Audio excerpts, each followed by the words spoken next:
같이 이제 하나님 말씀 같이 다 함께 봉독을 합니다. 시작. 베스도가 부임한 지 3일 후에 가이사라에서 예루살렘으로 올라가니 대제사장들과 유대인 중 높은 사람들이 바울을 고소할세 베스도의 호의로 바울을 예루살렘으로 옮기기를 청하니 이는 길에 매복하였다가 그를 죽이고자 함이더라. 베스도가 대답하여 바울이 가이사라에 구류된 것과 자기도 멀지 않아 떠나갈 것을 말하고 또 이르되 너희 중 유력한 자들은 나와 함께 내려가서 그 사람에게 만일 옳지 않은 일이 있거든 고발하라 하니라. 베스도가 그들 가운데서 8일 혹은 10일을 지난 후 가이사라로 내려가서 이튿날 재판 자리에 앉고 바울을 데려오라 명하니 그가 나오매 예루살렘에서 내려온 유대인들이 둘러서서 여러 가지 중대한 사건으로 고발하되 능히 증거를 대지 못한지라. 바울이 변명하여 이르되 유대인의 율법이나 성전이나 가이사에게나 내가 도무지 죄를 범하지 아니하였노라 하니 베스도가 유대인의 마음을 얻고자 하여 바울더러 묻되 내가 예루살렘에 올라가서 이 사건에 대하여 내 앞에서 신문을 받으려느냐. 바울이 이르되 내가 가이사의 재판 자리 앞에 섰으니 마땅히 거기서 신문을 받을 것이라. 당신도 잘 아시는 바와 같이 내가 유대인들에게 불의를 행한 일이 없나이다. 만일 내가 불의를 행하여 무슨 죽을 죄를 지었으면 죽기를 사양하지 아니할 것이나 만일 이 사람들이 나를 고발할 것이 다 사실이 아니면 아무도 나를 그들에게 내어줄 수 없나이다. 내가 가이사에게 상소하노라 한데 베스도가 배석자들과 상의하고 이르되 내가 가이사에게 상소하였으니 가이사에게 갈 것이라 하니라. 아멘. 우리 찬송 한 장도 하시죠. 찬송가입니다.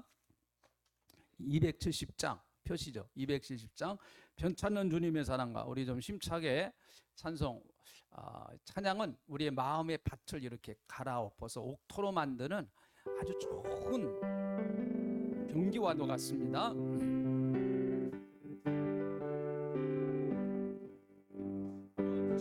주님의 사랑과 할렐루야 거룩한 보혈의 공로를 우리 다 찬양을 합시다. 주여 주님을 만나볼 때까지 할렐루야. 예수는 우리를 깨끗게 하시는 주시니 주여 그의 피 우리를 눈보다 더 이게 하셨네. 우리를 깨끗게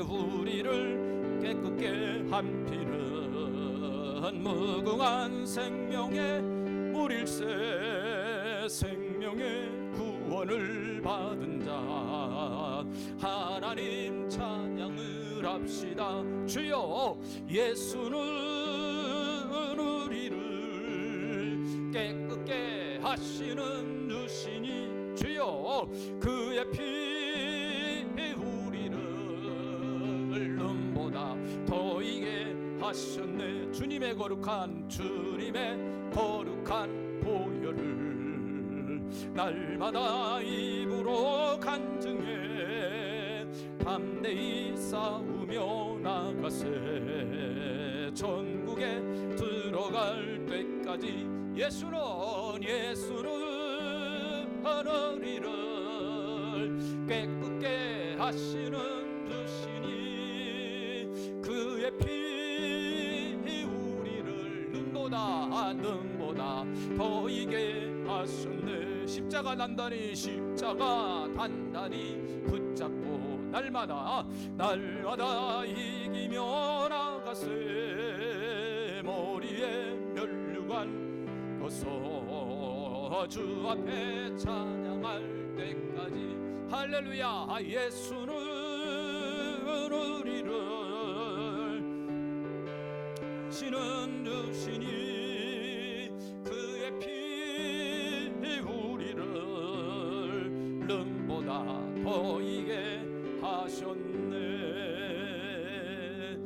할렐루야. 우리 옆에 분들 인사하시죠. 큰 은혜 받으세요. 은혜 받아야 승리합니다. 여러분, 네. 인사하세요. 활짝 웃으시면서. 자, 주일날 다시 이제 우리 사도행전을 같이 또 말씀을 나누면서 한 해 함께 은혜를 받겠습니다. 바울은요, 가이사라 예루살렘으로 올라갔다가 가이사라로 그 죄수 아닌 죄수의 몸으로 가이사라 지금 감옥에 갇혀 있는 그런 상황이었습니다. 가이사라에서 몇 년 동안 있었는가 하면 자 24장 27절에 있는 말씀을 보니까 그 당시에 총독이 누구였는가 하면은 벨릭스라고 하는 총독이었어요. 로마의 총독이요. 자, 바울을 몇 년 동안 가이사라 감옥에다가 가두었는가 하면 27절 이태가 지난 후에 그렇게 말합니다. 이태 2년 동안. 사실 바울은 죄수 아닌 죄수의 몸으로 2년 동안 가이사라에서 생활을 하였습니다. 이 벨릭스 총독은 아주 교활한 사람이에요. 굉장히 아주 이 사람은 그 총독으로서 사실은 정당하게 재판을 해줘야 됨에도 불구하고 바울의 그 재판을 질질 끄는 거예요. 판결을 정확하게 해주지를 않습니다. 뭐 옳다 그르다 하는 판결을 하질 않고 바울을 그냥 가이사라 감옥에다가 2년 동안 미결수로 방치를 해 둔 것이죠. 어떻게 보면 바울에게 있어서 2년의 기간은 참 너무 긴 기간이었습니다. 바울은 사실은 하루를 정말 1년처럼 그렇게 아껴서 시간을 사용하는 그런 사람이었고 바울이 해야 할 일이 정말 산더미처럼 산적하게 쌓여 있는 그런 상황이었었는데 그는 발이 딱 묶여서 가이사라에서 2년 동안 아무것도 하지 못하는 이런 인간적으로 보면 참 안타까운 그 비참한 신세가 돼버리고 말았습니다. 참 답답한 시간이었다고도 볼 수가 있겠죠. 아무것도 할 수 없는 정지되어진 이제 상황이었습니다. 사람이 이럴 때가 제일 답답하죠. 아무것도 내가 할 수 없는 어떤 정지되어진 그런 상황. 내가 어떤 일도 할 수 없는 뭐 이것도 할 수도 없고 이것도 할 수도 없고 이럴 수도 없고 저럴 수도 없는 모든 것이 딱 정지되어져 버린 그런 상황. 사실은 우리가 살다 보면 이제 그런 상황을 만나잖아요. 참 그럴 때 사람은 답답합니다. 또 사방이 막히는 것 같고 숨이 막히는 것 같고 하는 이제 그런 상황인 것이죠. 어떻게 보면 바울에게 있어서 가이사라서의 2년 동안은 그런 상황이었었다고 봅니다. 인간적으로 보면은요. 그런데 여러분 그 우리의 생각과 하나님의 생각은 상당히 좀 다를 수가 있습니다. 다시 말하면 우리의 시간표와 하나님의 시간표가 같을 수도 있는데요. 또 상당히 많은 부분 다를 수가 있어요. 우리는 바쁜데 하나님은 안 바쁘세요. 또 우리는 안 바쁜데 하나님은 바쁘세요. 뭐 이렇게 되는 경우가 상당히 있습니다. 사실은요. 여러분 내가 아무리 바쁘더라도 하나님께서 바쁘시지 않으면 성취되는 일은 없더라고요. 보니까 내가 아무리 서둘러서 사방으로 돌아다니고 뛰어다닌다고 할지라도 성경은 보니까 일을 만들어서 성취하시는 분은 누군가 하면 하나님이다라고 말씀하고 계세요. 사람이 그 길을 계획할지라도 그것을 이루시는 분, 성취하시는 분은 하나님이시다. 잠언 16장에 나오는 걸 보면은 여러분 또 우리가 때로는 하나님 저는 바쁘고 급한데요. 왜 하나님 그렇게 바쁘시지 않으세요? 저도 그 목회를 하면서 이렇게 기도를 사실은 그런 기도 상당히 많이 했어요. 그런데 하나님의 시간표가 맞더라고요. 보니까 내 편에서는 답답한 것 같은데 길게 보면 하나님은 길게 보시잖아요. 우리는 사실은 멀리 그렇게 보지 못합니다. 또 우리는 그렇게 넓게 보기가 상당히 우리의 능력으로는 제한이 되거든요. 그런데 하나님은 넓게 보시고 깊게 보시고 크게 보시는 분이시란 말이죠. 우리는 하나님을 믿어야 합니다.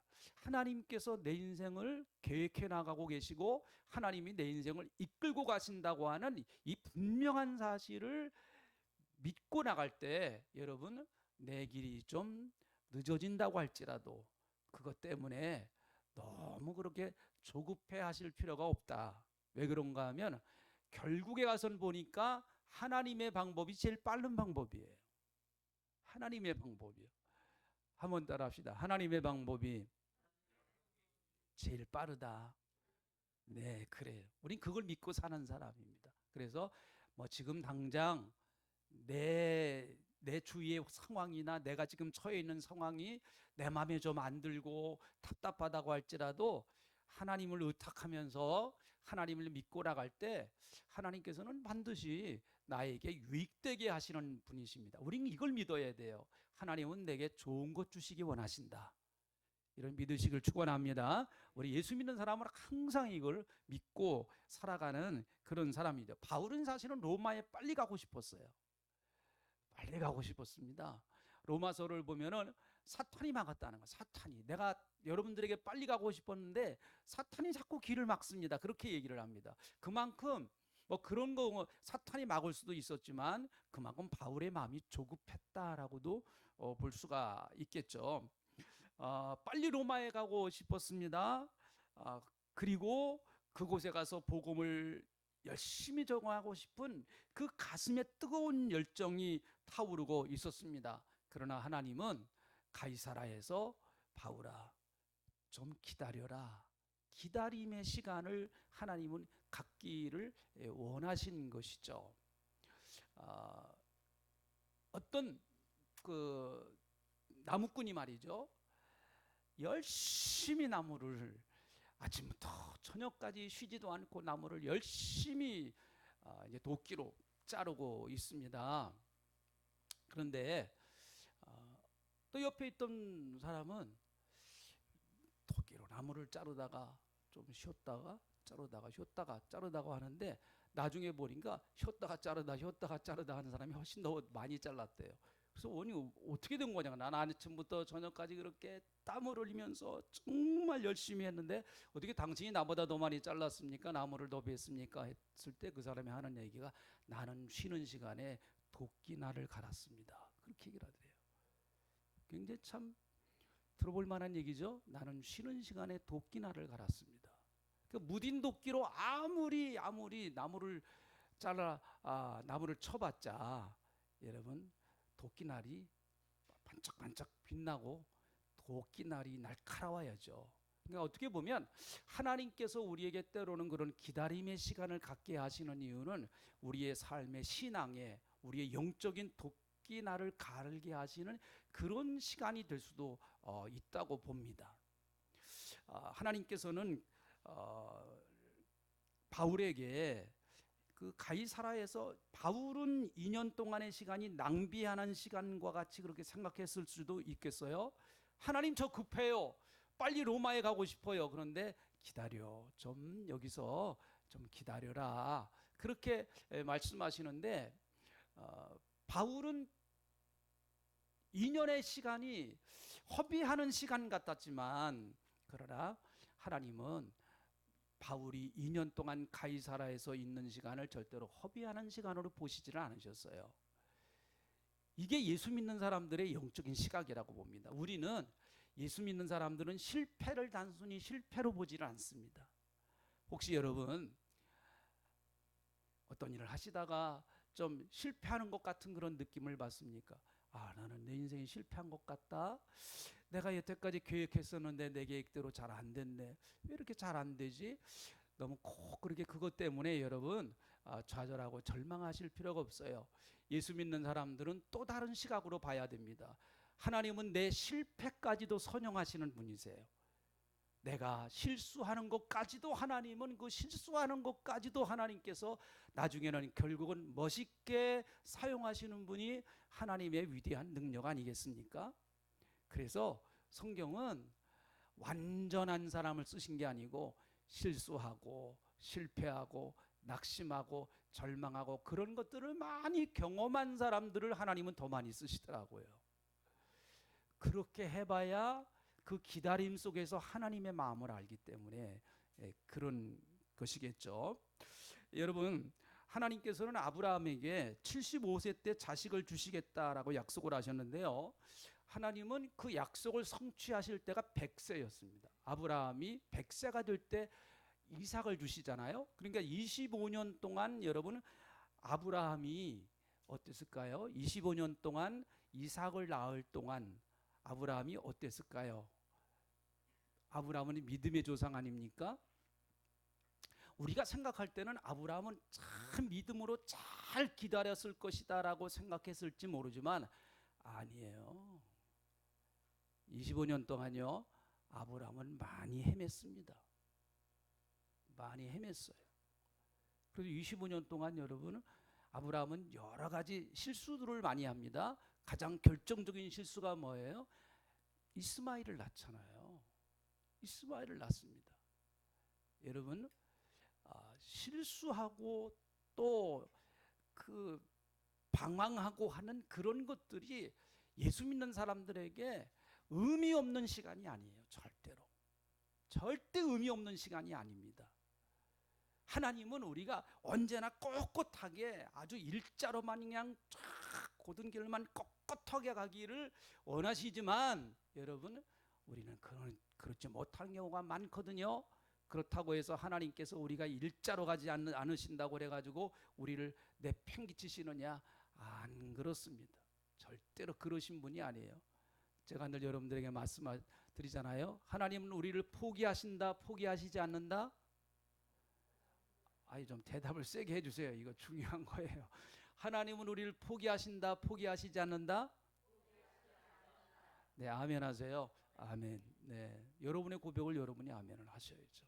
네, 기다림의 시간을 여러분 잘 선용하십시오.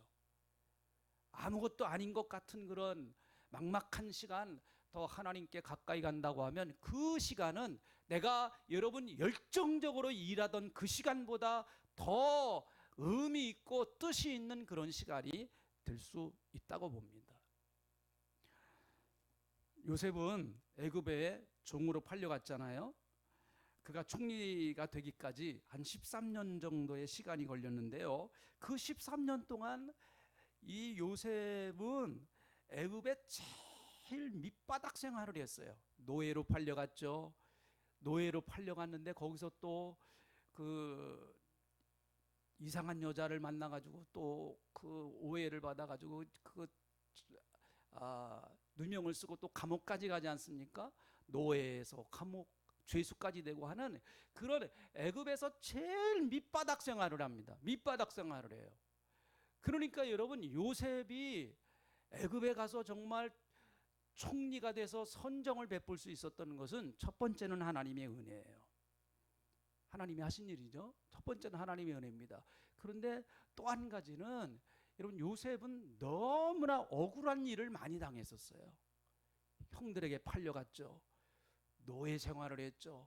또 이상한 여자에게 누명 쓰고 또 감옥 갔죠. 이게 온통 그의 삶은 여러분 자기 뜻대로 되는 게 하나도 없었습니다. 그리고 온통 모든 게 다 억울한 일이었습니다.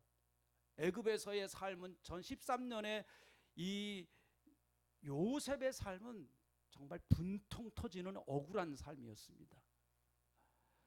그것을 경험하고 나니까 세상을 보는 눈이 달라진 거예요. 세상을 보는 눈이 달라졌습니다. 나중에 형들도 용서하고 그리고 정말 애굽에서 그가 총리는 그 당시에 왕 다음에 2인자입니다. 2인자. 얼마든지 막강한 권력을 가지고 그는 자기 혼자 호의호식하면서 얼마든지 그렇게 행복하게 살 수 있었는데요. 요셉은 그렇게 살질 않았습니다. 애굽에 정말 애굽 자체를 구원해내는 구원자의 모습, 그건 장차 예수 그리스도의 모습을 우리에게 보여주시는 거잖아요. 예수님이 여러분이 이 땅에 오셔서 제일 낮은 자리에 오셨습니다. 제일 낮은 자리에 오셨어요. 동방 박사들이 여러분 유대인의 왕으로 오실 분은 당연히 왕궁에서 태어날 것이다라고 생각해서 왕궁으로 찾아갔어요. 그게 사람들이 생각하는 정상적인 사고예요. 어떻게 여러분 메시아가 그런 천한 자리에서 태어나실 수가 있겠습니까? 그러나 예수님은 가장 밑바닥에 오셨어요. 제일 낮은 자리로 오셨단 말이죠. 그래서 우리를 알고 계세요. 제일 낮은 자리에 오셔서 온갖 어려움과 고난을 다 당하시고 누명도 쓰시고 갖은 모욕을 다 당하시고 하셨기 때문에 여러분과 저의 마음을 주님은 잘 아시고, 히브리서 4장에 보면 그분은 우리를 친히 도우실 수 있다라고 말씀하고 계십니다. 사랑하는 성도 여러분, 우리가 실패해봐야 실패한 사람들의 마음을 알아요. 오해도 당해봐야 오해한 사람의 마음을 알죠. 낙심을 해봐야 낙심한 사람들의 마음도 압니다. 일부러 그럴 필요는 없지만 하나님께서 우리에게 때로는 그런 것을 경험하게 하실 때가 있단 말이죠. 그것은 우리를 더 넓은 사람으로, 더 큰 사람으로, 더 그리고 우리를 견고한 사람으로 만들기 위한 하나의 과정이라고 보면 되십니다. 또 우리가 감사한 것이죠. 그래서 고난을 많이 당한 사람은요, 다른 사람을 이해할 수 있는 이해의 폭이 훨씬 넓어져요. 왜요? 나도 저 사람처럼 저런 고난을 당했기 때문에. 그래서 바울이 여러분 그 로마 감옥에 가서 쓴 편지를 보면 거의 다 위로하는 서신입니다. 빌립보서도 그렇고 에베소서도 그렇고요, 거의 다 위로하는 서신이에요. 빌레몬서, 골로새서 다 그 고통당하고 어려움 당하는 사람들을 위로하고 그들에게 예수 안에서 소망을 가지고 살라고 하는 그런 복음을 전하는 내용들이 대부분입니다. 그래서 저와 여러분이요, 여러분 우리도 실패도 해봤잖아요. 우리도 여러 가지 많은 어려움도 당해봤습니다. 이 가운데 또 우리 성도님들 가운데는 질병으로 인해서 어려움 당하는 분들도 계시고 그렇습니다. 다 괜한 경험이 아닙니다. 그래서 나는 이렇게 나처럼 질병으로 어려움 당하는 분들의 마음을 내가 이해를 한단 말이에요. 그래서 그들을 위해서 더 뜨겁게 하나님 앞에 얼마든지 기도할 수가 있습니다. 왜요? 내가 아파봤기 때문에, 내가 그 병으로 아파봤기 때문에 그렇게 아픔 당하는 사람의 마음을 누구보다 잘 이해하고 그를 위해서 뜨거운 마음으로 하나님 앞에 간절히 기도할 수 있게 되는 것이죠. 여러분, 바울은 2년 동안 가이사라에서 아무것도 못하고 꼼짝 못하고 그냥 발이 묶여가지고 정지된 상태에 있었습니다. 그렇지만 하나님께서는 그 2년 동안 바울의 영성을 더 키워주시고 바울의 믿음을 더 자라게 하시고 바울로 하여금 더 넓은 곳을 바라볼 수 있는 영안이 열리는 그런 기회로 하나님께서 삼아 주신 것이죠. 자, 그런데 오늘 우리가 읽은 이 본문 말씀을 보면 벨릭스가 이제 총독에서 물러나고 그 다음에 벨릭스 다음에 온 총독이 누군가 하면 25장 1절 보세요. 베스토라는 사람이 왔어요. 베스토. 이름이 좀 비슷하죠? 벨릭스, 베스토. 뭐 다 로마 사람들이에요. 이름이 좀 비슷합니다. 자, 베스토는요, 벨릭스보다는 그래도 좀 공정하고 옳은 마음을 가지고 올바르게 공평하게 이스라엘 나라를 다스리려고 그래도 그나마 애썼던 사람이었습니다. 벨릭스는요, 아주 교활한 사람이었습니다. 그러나 베스토는 그래도 지혜롭고 정직한 사람이었었다라는 것이죠. 자, 2년 동안 바울을 힘들게 했던 벨릭스는 로마 황제에게 밉보여 가지고요 소환을 당했습니다. 그의 말년이 좋지 않았어요. 아주 이 사람 교활해요. 사람이 뭐든지 심은 대로 거두게 되어 있거든요. 바울을 힘들게 하고 고통을 주었던 벨릭스를 하나님께서는 옮겨버리셨어요. 바울을 그렇게 애먹게 하고 그러던 그 벨릭스를 말이죠, 하나님께서 옮겨버리셨어요. 하나님이 옮겨버리셨어요. 이게 참 중대한 교훈을 우리가 여기서 받습니다. 성경은요, 원수 갚는 것을 하나님께 맡기라고 그럽니다. 바울이 여러분 자기가 무슨 손을 쓴 것이 아닙니다. 하나님께서 하셔. 때가 되니까 하나님께서 벨릭스를 그냥 세상 말로 날려버리셨어요. 그냥 날려버리셨습니다. 자, 성경은 원수 갚는 것을 하나님께 맡기라 그렇게 말씀하고 있습니다. 로마서 12장 19절부터 21절에 있는 말씀을 보니까 내 사랑하는 자들아 너희가 친히 원수를 갚지 말고 하나님의 진노하심에 맡기라. 기록되었으되 원수 갚는 것이 내게 있으니 내가 갚으리라 주께서 말씀하시니라. 내 원수가 줄이거든 먹이고 목마르거든 마시게 하라. 그리하면 내가 숯불을 그 머리에 쌓아 놓으리라. 악에게 치지 말고 선으로 악을 이기라 그렇게 말합니다. 여러분 악에게 치지 마십시오. 어떻게 악을 이길까요? 선으로 악을 이기는 것입니다. 예수님을 십자가에 못 박았던 빌라도 벨릭스와 비슷한 사람이었습니다. 그도 역시 로마 황제에게 소환을 당해서 유배지에서 비참하게 그의 마지막은 비참하게 죽었다고 합니다. 여러분 예수님이 승리하신 것은 권력을 가지고 승리한 것이 아니고 로마의 권력과 싸워서 빌라도라고 하는 로마의 엄청난 권력과 여러분 싸우지 않았습니다. 예수님은 사람을 동원하지도 않았습니다. 칼을 빼지도 않았습니다. 칼을 빼려고 하는 베드로를 향해서 칼을 쓰는 자는 칼로 망할 것이다. 도리어 네가 뺀 그 칼을 다시 칼집에 꽂으라. 예수님은 그렇게 말씀하고 계십니다. 그러면 예수님은 원수를 무엇으로 이기셨을까요? 십자가로 이기셨어요. 십자가로요. 예수 믿는 사람들이요, 여러분 원수와 싸워서 이기는 방법이 무엇일까요? 베드로처럼 칼을 빼야 됩니까? 그건 지는 거예요. 지는 겁니다. 우리는 예수님처럼 이겨야 합니다. 기독교는 죽음으로써 이기는 종교입니다. 칼로 이기는 종교가 아니에요. 그래서 여러분 기독교는요 절대로 무슨 세력화하고 사람을 모아서 세력화해서 세상을 여러분 무력으로 정복한다든지 다 기독교가 여러분 언제 어떤 순간에 그런 잘못된 일을 했던 적이 있습니다. 그것이 가장 대표적인 게 십자군 운동이에요. 십자군 운동. 십자군. 그들은 머리에 방패에다가도 십자가를 붙였습니다. 그리고 또 손에 들고 있는 큰 방패에다가도 십자가를 붙였습니다. 옷에다가도 십자가를 붙이고 성지를 탈환하자 하면서 칼을 쓰면서 여러분 성지를 탈환했습니다. 그렇지만 그게 탈환한 게 아니에요. 예수님은 절대로 그렇게 성지를 성지 탈환해서 뭐 할 거예요 그게요. 거기다가 숱한 여러분 천주교회가 성지에 가보면은 숱한 그 예배당 세워놨습니다. 성단을 세워놨어요. 성당을. 거기다 여러분 십자군 전쟁 이후에 세워놓은 것인데요. 지금 와서 보면 결과는 어떻게 됐는가 하면 그 당시에 십자군들이 예루살렘까지 저 유럽에서 예루살렘까지 쳐들어가면서 수많은 사람들을 죽였어요. 특별히 누구를 많이 죽였는가 하면 회교도들을 많이 죽였습니다. 유대인들도 꽤 죽이고요. 그래서 지금 제일 예수 안 믿는 사람들이 누구예요? 유대인들과 회교도들이죠. 회교도들입니다. 칼을 빼면 원수가 되는 거예요.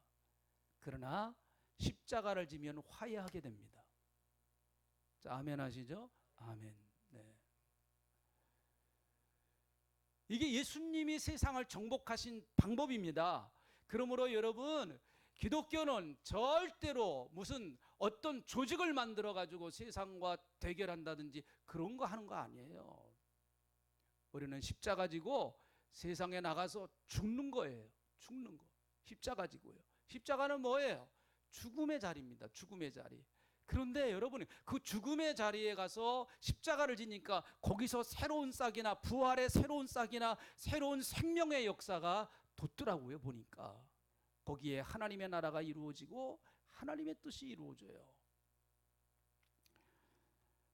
자, 대제사장과 유대인들이 이제 새로 부임한 베스도에게 또 고발을 합니다.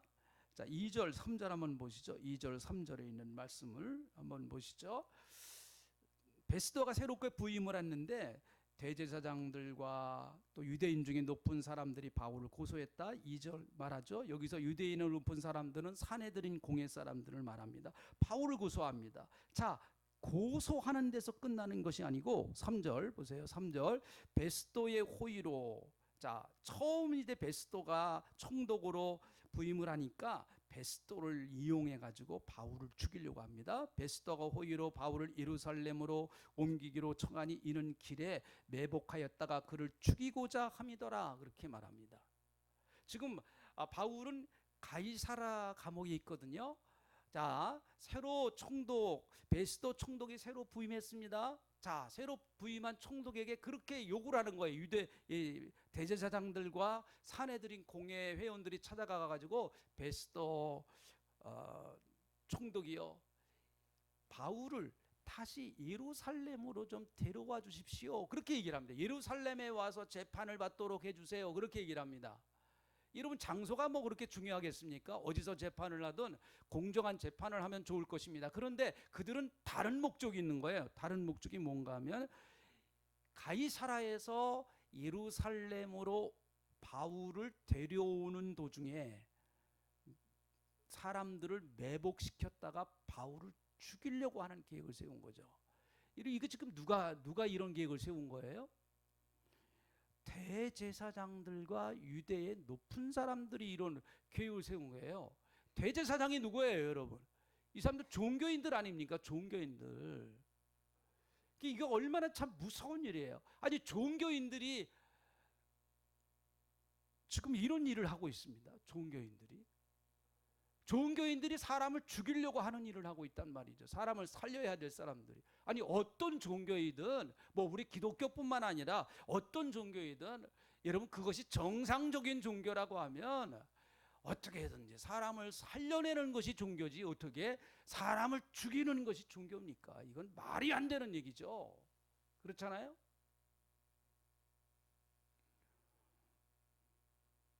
뭐 얼마 전에 뭐 누가 뭐 비행기가 떨어지라 그랬다고 뭐 그런 얘기도 했다 그러는데, 미친놈이에요, 미친놈. 예? 저는 같은 성직자니까 욕을 해요. 여러분 욕하지 마세요. 저는 욕할 자격이 있어요. 같은 성직자니까. 그건 미친놈이죠.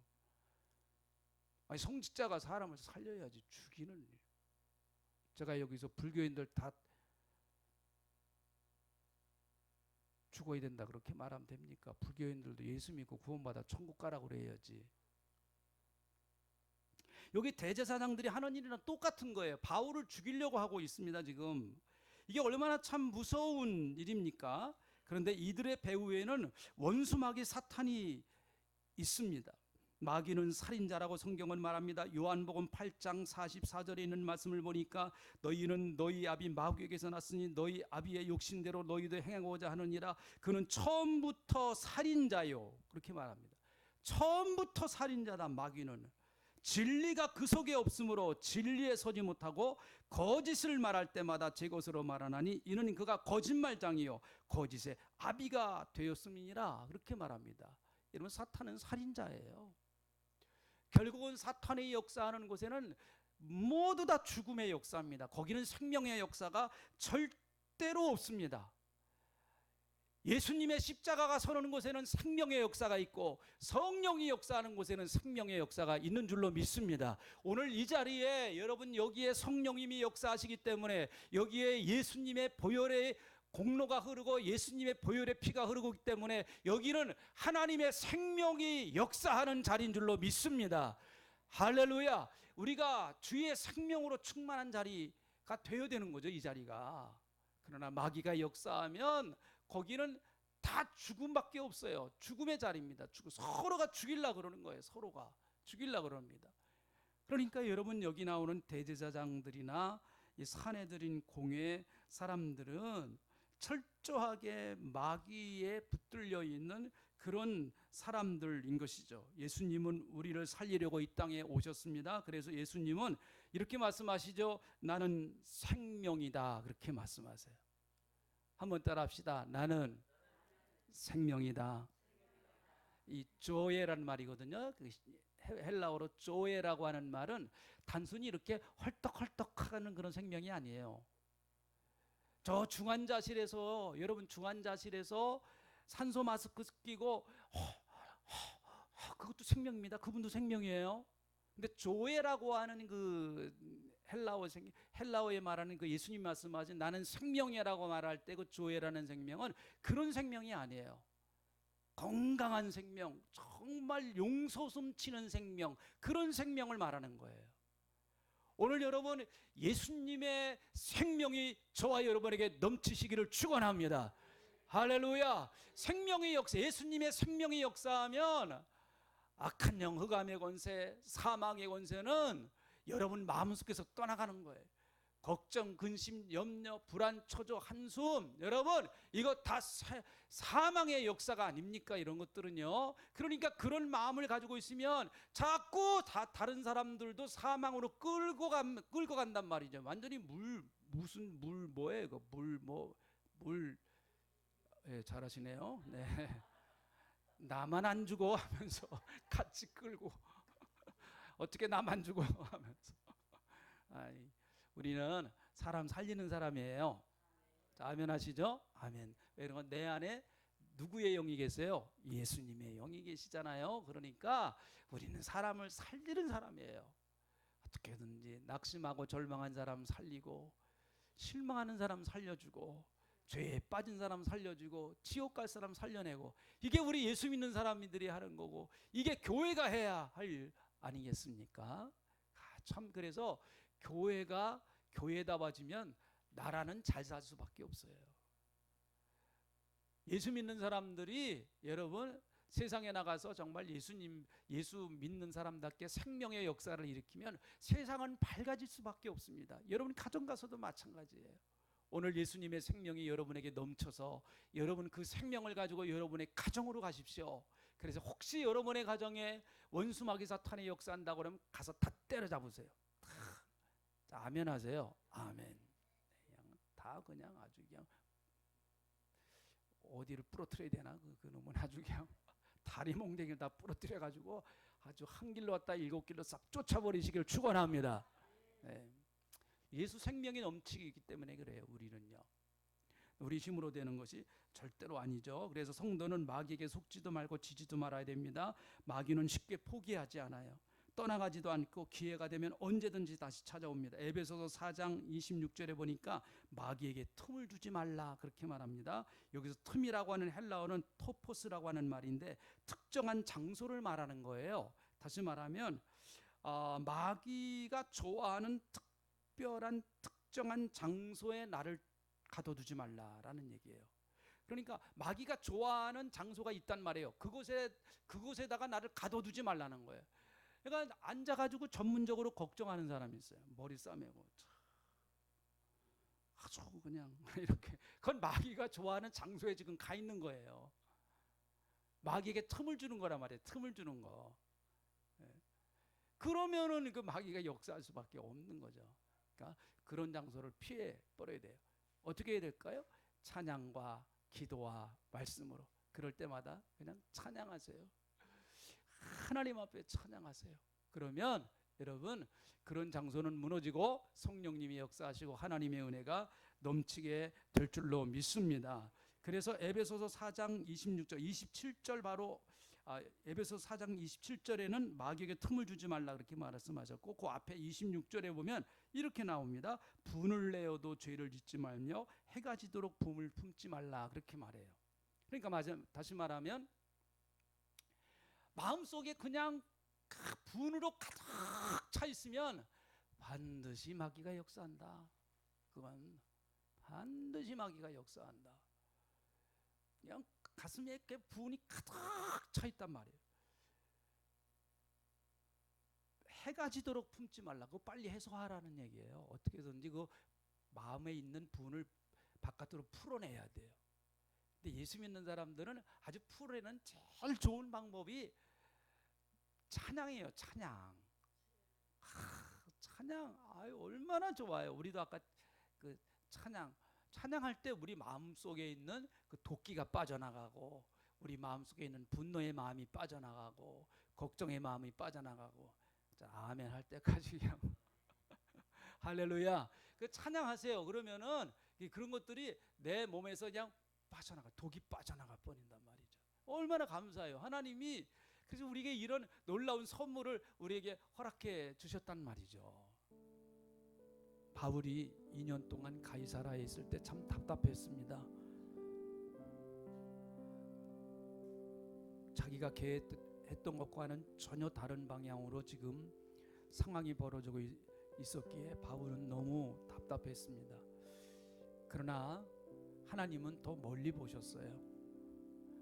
그로 하여금 장차 로마에 가서 복음을 전하기 위한 영적 준비를 2년 동안 차곡차곡 영적인 능력을 그에게 주셨습니다.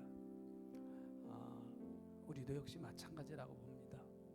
때로는 좀 내 계획대로 안 되고 내 생각대로 잘 안 되고 일이 도리어도 꼬이기도 하고 그럴 때가 있습니다. 하나님 왜 이렇게 되나요?